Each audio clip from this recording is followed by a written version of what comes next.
Welcome to the deep dive.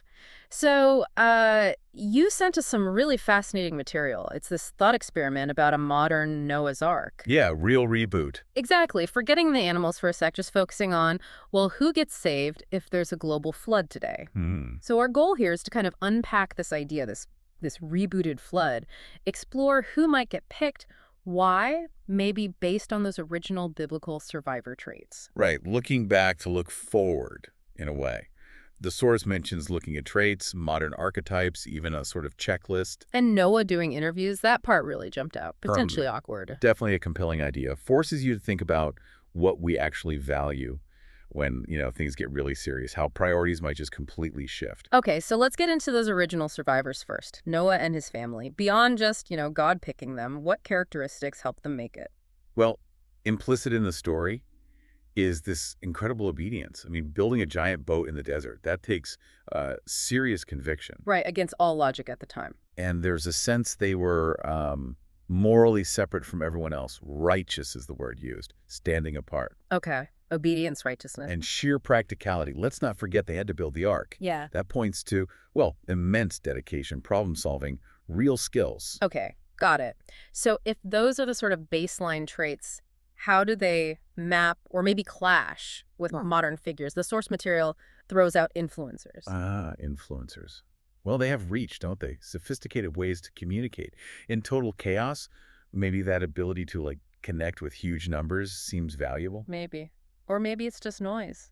That's the question, isn't it? Is it real leadership, real useful skills, or is it, well, superficial? What happens when the internet's down? Yeah, good point. What about vegans? The source mentioned them too. What potential strengths are there? That's an interesting one. Often, people focused on plant-based diets know a lot about botany, about sustainable food. Right. True.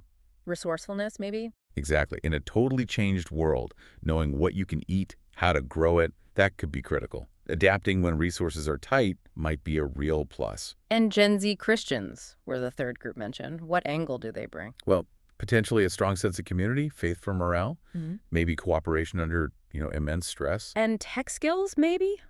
So, Though how useful those specific tech skills are post-flood is, yeah, debatable. It's the mix that's interesting, isn't it? These very modern roles up against survival. it really is jarring.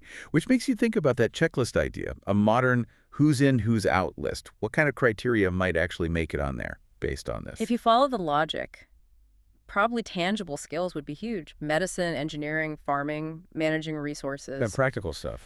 Yeah, alongside maybe resilience, Right. adaptability, being able to work with others under pressure. But, I mean, let's be honest, any list like that would involve some pretty brutal, subjective calls about human worth. Chilling, really. And that brings us back to Noah during interviews today.